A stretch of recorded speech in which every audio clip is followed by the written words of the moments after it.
Welcome back to Tuesday night's version of Getting Defensive, brought to you by Gridiron Ratings. We are back again. Gary's back. Tell a friend. Tuesday nights, you had the Thursday episode last week where they were kind of going over rookies with Jeff and JJ. So hopefully you tuned into that, or you can catch that over on our YouTube channel for Gridiron Ratings to catch all of your fantasy football information, especially Getting Defensive. Gary and James are with me as always. James, how's your time off been? It's great. In terms of my personal life, I painted my master bedroom, which I know the fans were dying to get that information, so you're welcome.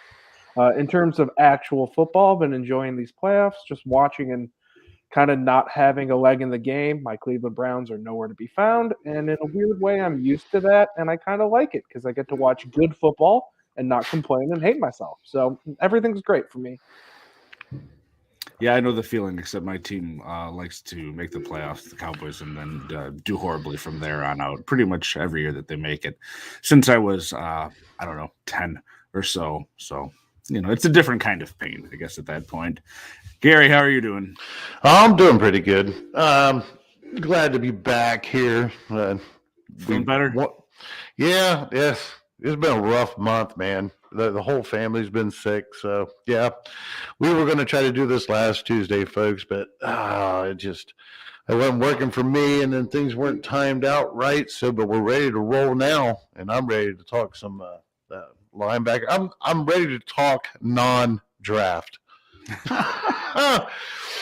So yes, so much of it out there right now. Yeah, I mean the draft is everyone's big hype. We know, and we aren't going to be touching a whole lot on that, if at all, beyond this mentioning of it on this show tonight. They are going to be doing more of that on the Thursday night show, talking about what was it last week, the Senior Bowl, I think. Yeah, and it's a necessity, folks. There's a demand for it. Hell, I like it. I like seeing rookies succeed. I don't plan on them succeed, and I think we all kind of hold that same kind of thought on rookies. We don't put them in the forefront of things at this time of year so much. They are interesting, and it's good to get to know them now. And it's good for our future purposes, for those ones that still won't work out for 2 to 3 or 4 years. So this is a process. We got to know who these guys are, and Jeff really nailed it last Thursday. If you guys haven't checked that out, as Kraig mentioned, so go check that out if you hadn't. But either way, he'll be back Thursday. We don't want to belittle the draft part of it, but I think a lot of people really miss the aspect of the veterans, the situations that are changing in it, with the new coaching staffs, some things that's going to come into play. And then you're also talking free agency, and I think last year we was talking about this a little bit before the show. And I really think that free agency last year paid off really well for people. I mean, if we think about some of these guys, just DeAndre Campbell, David Long, no, wait a minute. I'm sorry. He was not a free agent, was he? Walker was all right up in Cleveland. What happened for Okorique, or I'm going to mess his name, Bobby, over in Indianapolis after Walker left? That was still free agent related. I think that we had quite a few surprises that were worth, at least in deeper leagues. And I mean, if I think about it right now, I think we only ended up with possibly 3 major rookies last year that say would have been in the top 64 in a standard size league, top 64 IDP. That's pretty much all you're going to be using, I believe, in a 12-man league. Standard setup with 3 or 4 IDPs per league. So, I thought free agency I always think free agency is important, though. It's where you find guys. It's where you see openings come up. I don't know about you. What do you guys think? Go ahead, James. Oh, I was gonna say, I feel like I'm baby Gary sometimes because I'm just hammering home the same points. The rookie draft, it's an awesome time. People love to see these new guys come up who dominated in college, and you think, the sky's the limit. None of these guys have failed yet, so everyone has that glimmer of hope and that idea that they could go anywhere, they can go to the perfect situation, and they could become a star. I've been around this block a little bit, and I know that that's just not super often. So I dare I say over here on this Tuesday show, we're a little bit more grounded in trying to find the next guy who isn't necessarily the next superstar, but the next guy who helps you win your fantasy league. And I feel like there's kind of a difference there, and I'm maybe taking a shot. But at the same time, like Gary said, you've got Devondre Campbell. You found a Denzel Perryman. You got Anthony Walker. There's so many more options that come out of free agency. Even we saw Matthew Judon, who's not exactly a big tackle-based guy, but he's a guy who made a difference when he moved. And Christian Kirksey, another guy. These guys show up. Berger Hill. Exactly. We can keep naming them. Whereas when it comes to rookies, there's still a lot of potential out there, but there hasn't been that much production. And that's what we're here to do. We're going to go over the top 12, top 10, top 8 linebackers that we all have on our boards. And we're going to discuss why that there should be the focus right now when everyone's turning their focus over to those rookies. You want to be looking at next year and prime production next year, not the next 5 years today, because we got plenty of time and really all that information is going to change. People are going to get drafted. They're going to go to teams, and then it's all going to get flipped on its head. So I like to take a step back and wait and kind of focus on those veterans now, because now's a good time to go and see who those free agents are going to be, and then maybe pounce on one a little bit early if your league still has open transactions. Well, and interestingly, it kind of feels like if you go online and look around, you'd think the draft is coming up first, but no, the draft is the end of April. You have free agency starting about mid-March, and no one really is talking about free agency. Everyone's we are over here. We are over here. I know we are, but I'm saying you wouldn't think so if you go online and you look about it. You're not seeing anything about free agency because it's not the cool, fun new toy on NFL Christmas, if you will. Well, for a fact, I've had 3 or 4 articles come out over the last 4 weeks of free agency. I'm paying attention, folks. I'm paying attention to both. I'm surely interested in what's going to happen with the draft, but man, there's so much to like about free agency, and it just gets so swept under the rug this time of year. But hey, that's cool. That's cool. That gives us an opportunity to actually kind of, get a couple of sneaky ones in there early in the year. And of note that you're going to see here momentarily, there's only 2 will be second-year players that even made the list that we have on here. So that'll give you an idea of, when we're sort of talking about these top-tier guys, the odds of a rookie falling into it aren't fantastic. Maybe it's that sort of second year. James has talked about it a lot. Sometimes you can find that value. It's one of Gary's old adage to let someone else overdraft it and then go obtain them cheaper in the second or third year before they end up blowing up. And I know that's really going to apply to one of the guys that we have on here. So we will bring up that list on here. Want to make sure you all know it's supposed to be tackle based on this scoring format of how we rank these, because if this was balanced or sack heavy, then we would have to include guys like JJ Watt and who else, that outside linebacker probably, I don't know, maybe only top 10 probably TJ. That'd probably be it, wouldn't it? For TJ Watt, if this was a balanced format, because folks, like I said, we're looking at this from a tackle base, okay, a tackle base scoring format. So that would normally not include any of your outside linebackers like a TJ Watt that depends a lot on his sacks. He would still get a sacks, he just wouldn't get scored really heavy on them. So these are a lot more inside linebackers, which I'm really interested in hearing about James's number 4 with Micah Parsons. So I'm excited about that one. But even someone else, Gary, another example, I think would be like Robert Quinn last year. I think ended up higher up there where he's more of a guy, if you're going tackle heavy, is not probably going to be on anyone's list. Right. Well, so I guess that really boils down to top 10 lists. I mean, I think we would probably all be in agreement if this was balanced or sack heavy. TJ Watt would be right up here in this top 10. Yeah. For me, it would be. So, but either way, we're looking at that tackles base production. Yeah, so starting off here, it's kind of an interesting, all 3 of us have Darius Lenard and Roquin Smith as 1 or 2 alternating. And then I don't think there's a whole lot of dispute in the community about that, to be quite honest, if you're talking about tackle-heavy redraft one-year type of situation here. Interestingly, number 3, we all have a Seattle linebacker, but Gary, you're a little bit different. You're going back to the old horse still with Bobby Wagner. Why do you have him as a guy that you've seen still having that potential to be, top 5 production? Consistency. I'm giving the veteran his dues. I'm fine to think that he could. I mean, at least in my leagues, those guys were right there, like 9 and 10 or something. They were right next to each other in average production per week. And Jordyn or Brooks did outplay Bobby by a hair, but I could look it up. I think it was 0.5 or something, something crazy on the weekly average. But either way, I'm giving my respects to Bobby Wagner, who's been doing this for a long time. Not saying Jordyn can't repeat, but I'm going to remind folks here a perfect opportunity about how we kept warning about Devin White being top 3 last year. It was number 1 on so many boards.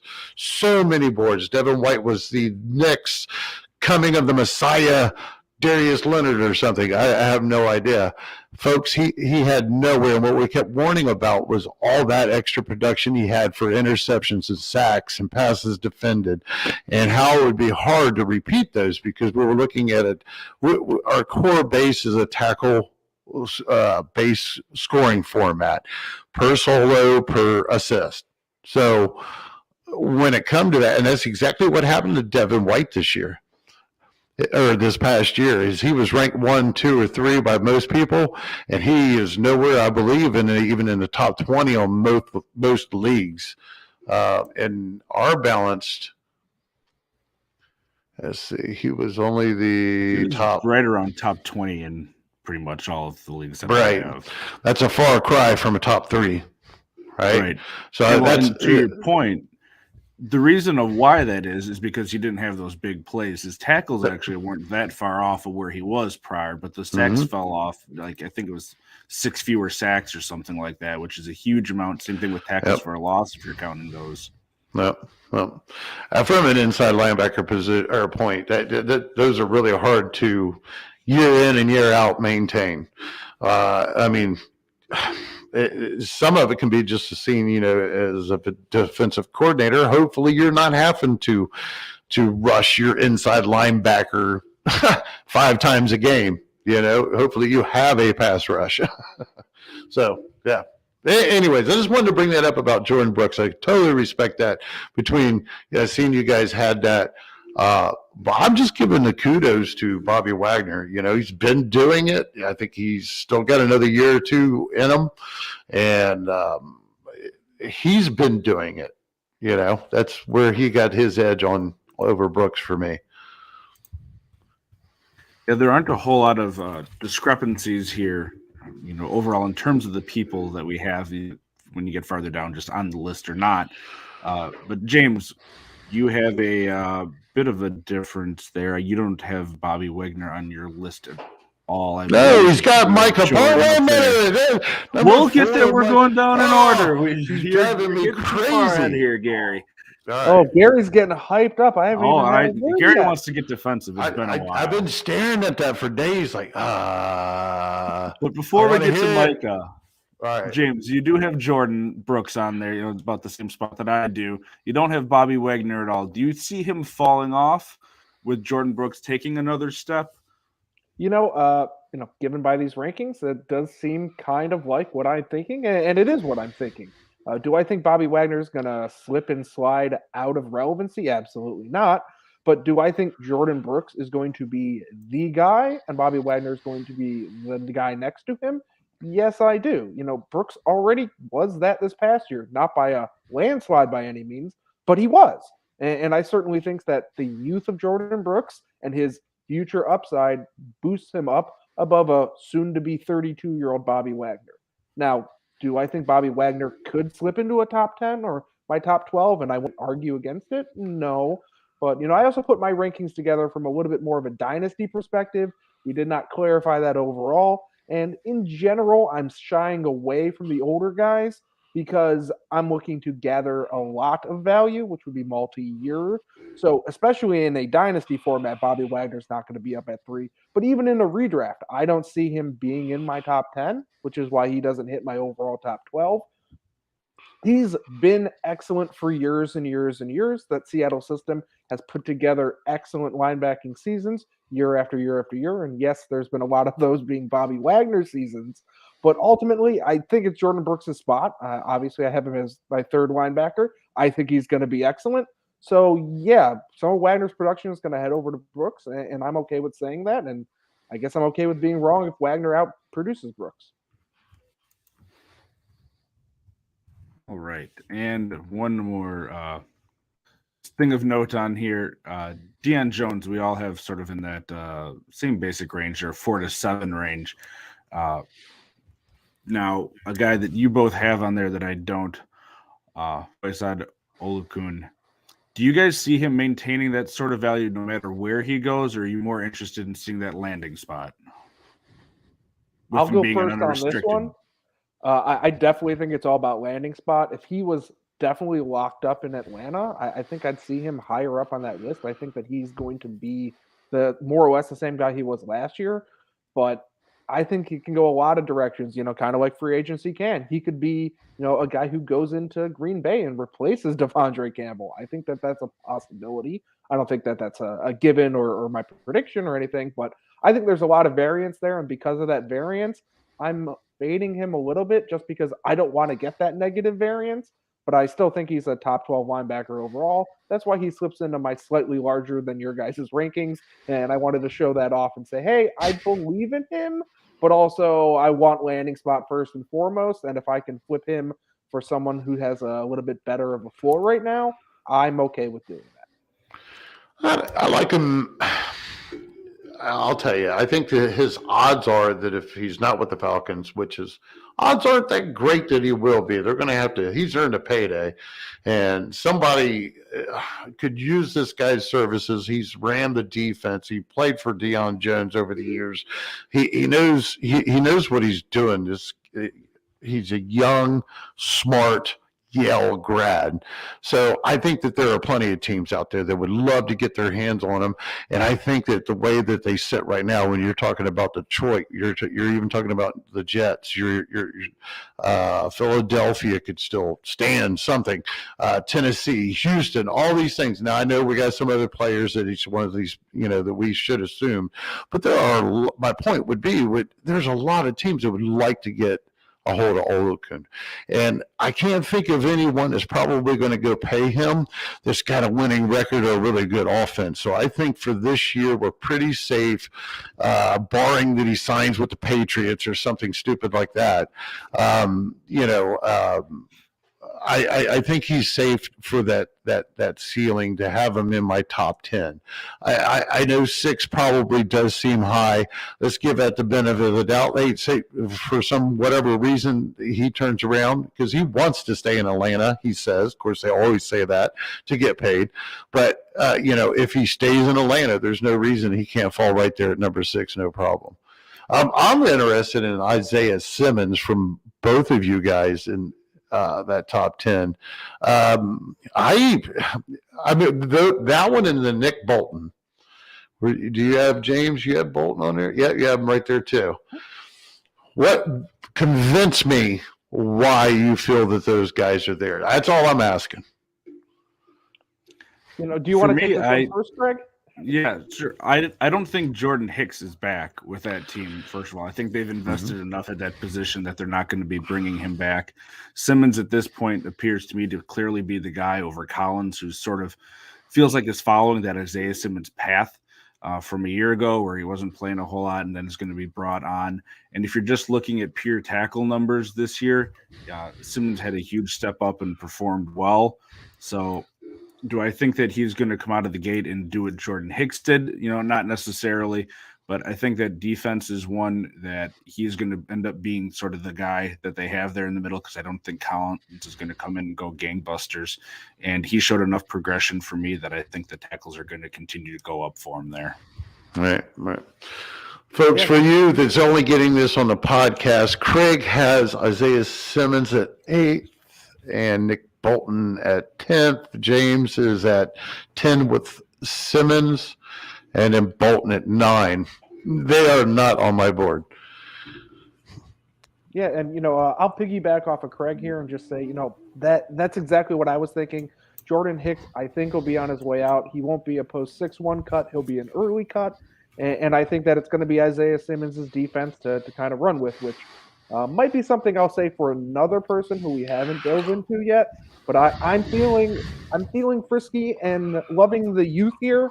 I know Isaiah Simmons will be on his 3rd season, and probably to a lot of people he feels a little busty because he wasn't a great rookie at all. And last year he was solid, but not overwhelmingly spectacular. But, sometimes linear growth does happen. And I think Isaiah Simmons is a case of where that will happen, mainly because he's going to get freed up to a solid amount of playing time when Jordan Hicks is not on the Arizona Cardinals. For me, it's the same sort of thing with Bolton. I think he's going to end up being – he showed a lot as a rookie this year. We've talked about him a bit. When you were talking, Gary, about, maybe the 3 rookie linebackers that might crack your top 64 or whatever, it's Parsons, Bolton in some order, and then, whoever else you want to throw in there. But I don't think Hitchens is going to be back. That Chiefs team has some decisions to make in regards to salary cap things. They've invested, again, another team with Bolton, Willie Gay, some early draft picks here. Maybe they bring back a veteran, but I see that youth movement increasing on those teams, and especially with Bolton, with what he showed this year, I think he's going to have an opportunity to take that next step and maintain or go even higher. He was if you're looking in terms of just pure tackles from that sort of inside linebacker position, he was in the top 25 this past year already. And that was with weird playing time on that Chiefs team. Cool. I like Holcomb down there, Logan Wilson with you, James. You've actually got him at 6th over Deion Jones and Fred Warner. You really like that Logan Wilson heading into next year? You don't think that the way the offense runs, I mean, it's going to cap their potential snap counts. I mean, Logan Wilson going to get that much playing time that he's going to be a top 10 producer? I really feel like that offense is going to be dominating, which means there's going to be a lot of defensive opportunities to just rack up tackles on those short drop-off passes, those quick underneaths that they allow to happen. And really, I think Logan Wilson's going to have no real strong challenge for playing time. I understand that they kind of have a lot of their holes plugged this year. You're looking in the secondary, you're looking at pass rush, offensive line, but maybe a tight end. So some people are looking and going, oh, well, they can address linebacker in the inside and maybe shoot Wilson outside or something like that. And I just don't buy it as happening. I think Wilson feels extremely safe. And while I don't think he feels as top heavy as a guy like Leonard or Roquin Smith or even Jordyn Brooks, I really, really like him as an excellent, just sturdy pick. And that's why he kind of falls in right at 6, where I don't see a lot of chance of failure there. And I really am buying that in the sense that I just think Wilson has stepped up and showed up. And in a weird way, as much as I trash on youth, my list is full of a lot of youth. There's not as many Blake Martinez's and Levante Davids as there are on yours. I'm going a little bit younger, and I like the way things look overall as a position when you're thinking tackle heavy. Yeah. I mentioned the Blake Martinez that I have there. I mean, I just can't forget the old guy. I mean, he just continuously does it. And he's not that old, to tell you the truth. And he's like 27, 28. He's still a couple of years away from 30. So I think he'll be hitting 29. When I did do my research, he was on my next 4 out. So I do agree that he's very forgettable because this past season he wasn't around. Mm-hmm. And he's always just kind of been a guy getting those tackles, but that's what you want. So I'm not really getting defensive on that necessarily. Right. I'm just saying I'm a little bit more youth heavy than your side is. Yeah. When it comes to my list, I got Roquin Smith, then Darius Lenard, Bobby Wagner, then Deion Jones, Jordyn Brooks at 5, Olukun at 6, then Devontae Campbell. I noticed neither one of you have Campbell on there at all. I think that he's probably earned a payday in Green Bay. Now, I know Green Bay aren't ones that they don't throw a lot of money at that linebacker position or something, but I think it might be one of those situations where Campbell might give a little bit of a hometown discount considering his role. He's the guy there this past year. He turned that inside linebacker position around. They've been struggling for a couple of years now. We all thought the Barnes was going to be the answer coming into the season, and he was clearly not. Wasn't even close in overall play. Everything they seem to love him a lot. So that's assuming that he go there. Now I can see him just like Overlooking, which used to be former teammates with Atlanta. I think I could see either of these guys fitting in anywhere, somewhere like Detroit, going in and playing next to Mosley and with the Jets, or anywhere, Tennessee, Houston. It's an onslaught of places. I think Oakland's going to be revamping. They need to revamp it. Not knocking on Perriman, he had a hell of a year, but he's not a coverage guy. He's not very good in coverage. So he's not the total package. He was productive by default. That counts. Hey, whatever. But I think that both of them have earned a payday somewhere in an opportunity this coming year that they could be just as productive. I don't think anybody's going to sign either one of those two with intentions of just having them as a backup on their squad. Yeah, for me, it's too much of a question surrounding him. Green Bay, I hear all the time about how they have a completely backwards cap situation, and on top of it, they're trying to figure out this Adams-Rodgers thing. I think that's going to dominate sort of the offseason for them, and until they figure that out, I don't see them putting money out there, and I think it's entirely possible Campbell's just going to go somewhere else. That could very well, to your point, be a good situation. I don't know that he's going to find a situation as good as he did in Green Bay this past year. He had career highs, I think, across the boards in terms of tackles.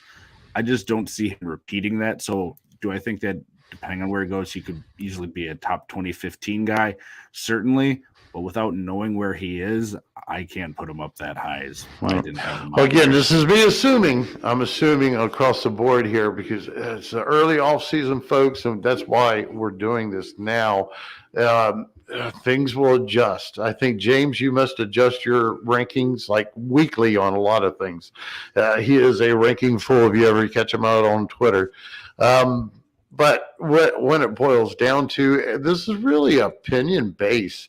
For all of us, we're not working with much, folks, and it is to try to give you guys some kind of insight on the outlook at this point through free agency, through the draft. A lot of these could change, so make sure you come back and check it out again after those time periods have passed.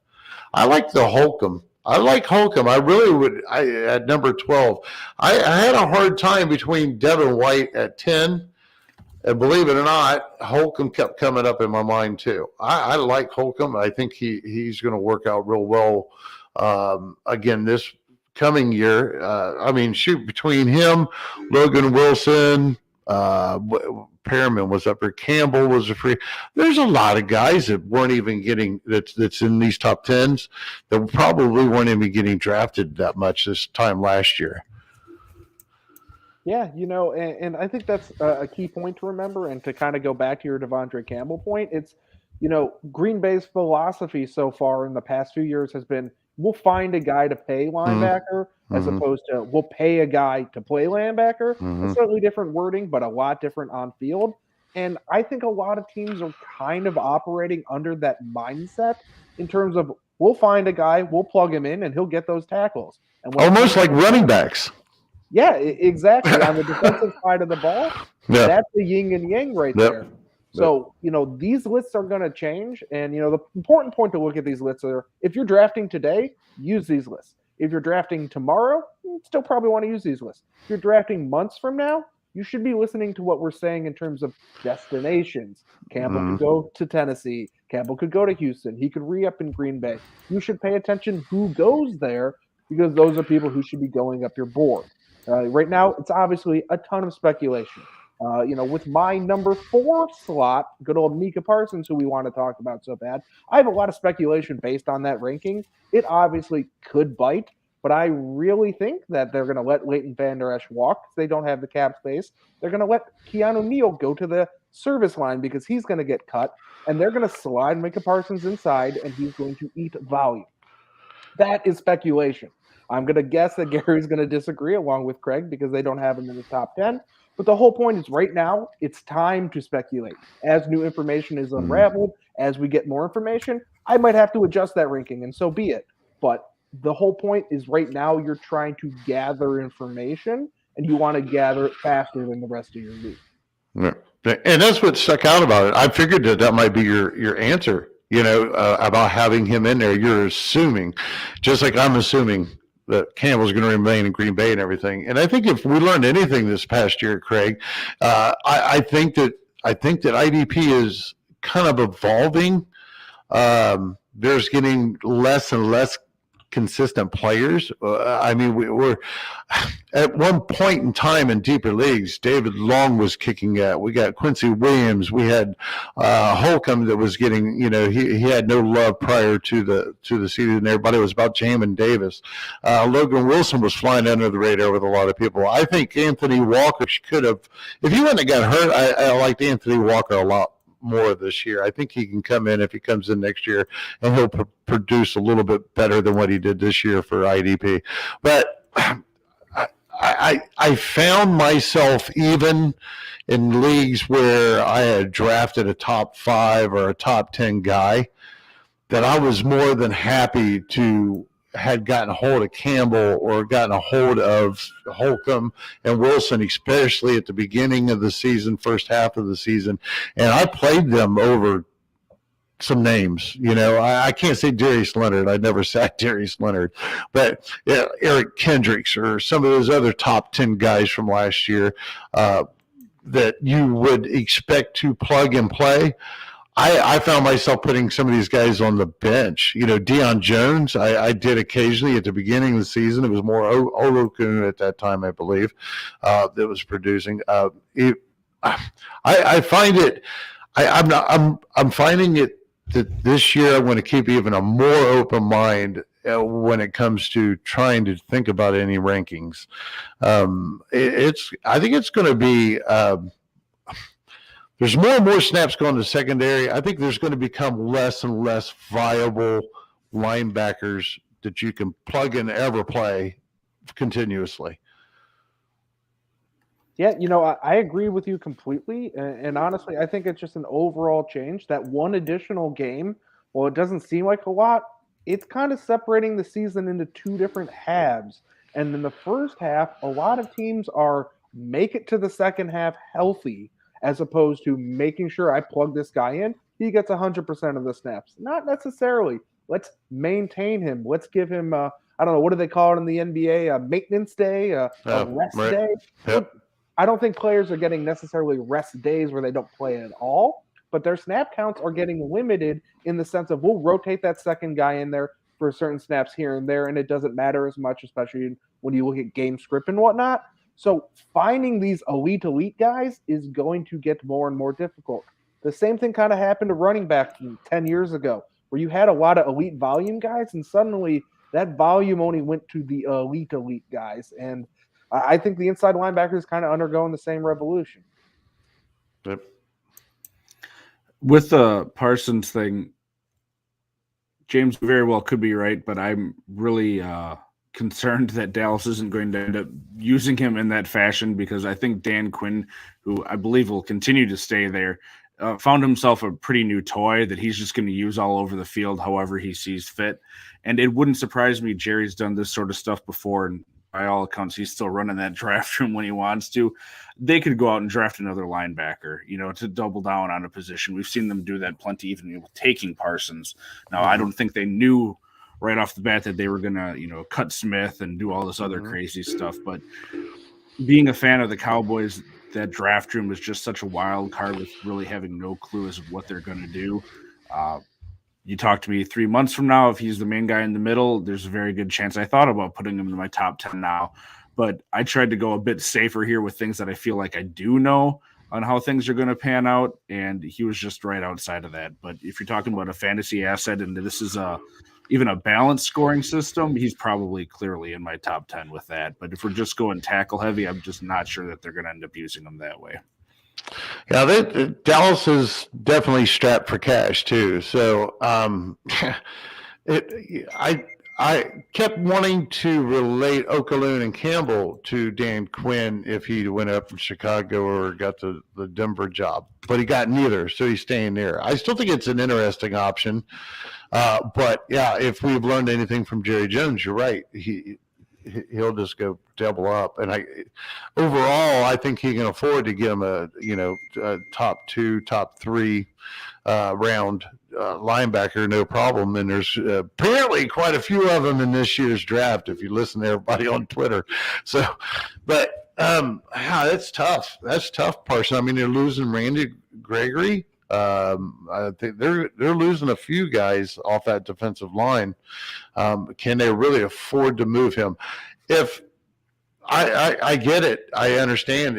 Hopefully, they would make him that regular inside linebacker. But I mean, I don't have a problem as liking him as an edge rusher. I just don't know if I really care what they end up doing with him. If it was an overall linebacker ranking with say T.J. Watt, Parsons could qualify. I kept waiting for his name to come up a while ago when I said something about an edge rusher or an outside linebacker like T.J. Watt. Basically, Micah Parsons kind of like that because of his sacks and him playing off the edge. He's just good enough to get the tackle base too. So I'd probably have him in there at 7 if it was an overall linebacker situation, not inside linebacker that we were doing. But it's going to be fun. It's going to be fun. Every action in free agency or anything else is going to get a reaction, and then we're going to have to turn around and go through the draft and see what that upsets everybody else, because we got a lot going on. I'm excited to get to it this year. Yeah, it's a classic offseason where things are going. The rookie hype train is starting. Come April, there's going to be about 45 linebackers who are going to save every team in the league, and then in reality, 4 of them will actually have some solid sort of talent and play week to week. But it is what it is. The free agency is going to come. There's going to be some under the radar moves where a few linebackers are going to sign for like 1.25 mil somewhere on a 1-year deal that's mostly guaranteed, and those guys are going to step up and be this year's Devondre Campbell and Oluwakan or C.J. Mosley or whatever you want to say in terms of unsexy names showing up, putting up production, and just not being that rookie who lights the world on fire for the next 10 years. And we'll be here talking about it and analyzing it and noticing it, because those are the type of moves that win you your fantasy league. Whereas drafting a guy in Dynasty, it's kind of just shooting at the hip. Maybe you draft that stud, but in all likelihood, you got to wait a long time. Yep. All right. Well, we are wrapping up towards the show here. So, Gary, I'm going to go to you first. Any final thoughts on these lists, people that came to mind that were left off, or any other big surprises or surprises at all that we didn't talk about? I think my overall heartfelt idea is, if it's not Roquin Smith or Darius Lenard, I'm not going to bust my ass for anybody else on these lists other than them two. I think that depending on the value where I'm drafting at, anywhere between now and next couple of months, other than those two, I'm going to play it pretty leisure. Any number of these guys could not make this list by the end of the season, and any of them could. There's so many unknown factors about this whole situation. If I'm in a draft right now, I'm building my offense with my best draft picks. If I miss out on Roquin Smith or Darius Lenard, I feel that I could pick up a lot of other players a little bit later on and play the wire just like last year and come out ahead. I didn't miss any playoffs. I didn't win anything, but I didn't miss any playoffs. So the step one is to get there. James, any final thoughts from the lists for you for the night? Yeah, I kind of have two thoughts. The first is we're talking tackle heavy here, and in general, I feel like tackle heavy is a little bit of a dying animal. It's not totally gone. There's still plenty of leagues out there that are like this, but for the most part, people are moving to a little more balanced or even sack heavy leagues, and I can kind of see why, because Gary hit the nail on the head, like I always like to say. Outside of Leonard and Smith, there's just a lot of parity, a lot of, well, I'll take somebody and we'll see what happens. And the difference between 3 and 12 isn't very big for any of us, let alone maybe 3 and 17 or 3 and 21. There's a big gap after those top two. And there's a reason why that tackle heavy doesn't really work, because you're just searching for one stat versus searching for a multitude and kind of maybe the best actual true football player. Secondly, to kind of piggyback off of that statement, when Gary also said he's looking at Smith and he's looking at Leonard, and after that, he'll just take whatever kind of gets to him, it really reminds me of the way running back is right now. You've got Jonathan Taylor, you've got Christian McCaffrey, and then everyone else is in a hodgepodge of pretty similar value. It truly is probably the third time I've mentioned that inside linebacker looks like running back, and it really does. I'm not at all reaching on anyone on my list outside of trying to get Leonard first or Smith second. After that, I'm going to take whoever's the best value, and I'm going to do the same thing at running back. There you have it, folks. Thank you for tuning in and spending your time with us tonight. If you're with us over on YouTube, thank you again. Make sure you're subscribed, have the notifications on, hit that like button. We're all available if you need to get us over on Twitter. James, you can find him at, it's not even on the screen. Let's see my memory. Is it What Money 3000? That is right, 3,000. Right. And, of course, Gary, the OG himself, the IDP tipster, you know where to find him. And I'm over there at RotoHeat Kraig. Any questions you have, again, let us know on YouTube, over on Twitter. You can also find Gary and James' stuff over on GridironRatings.com, where they also have all of your off-season needs and all that rookie talk that you know you're craving, even though we didn't go over it tonight. Thursday night, they're going to continue probably, I think, with more of a Senior Bowl recap, going over more rookie news. So please tune in for that. And that is at, let's see if I can get this right, 9 Eastern. Is that right? All right, awesome. So for Gary and James, thank you for spending your time with us. Hope you have a great week, and we will be back next week. Gary, we going over linemen? Yeah, well, I don't know what you guys want to do. Help me out. What do you guys want to cover? I mean, I want to talk DBs. I want to talk balance format. I want to talk D-line. Pick one. Pick one. Pick one next Tuesday. We have so much time. But you know what? Why don't we go attack DBs, safeties, cornerbacks, everything at once, our top 12. All right. There you go. Top 12 DBs next week. We're even increasing it. So Gary's got a little bit more homework next week. Got to throw some names on that list. But that's a week from now. So thank you, everyone, and have a great night.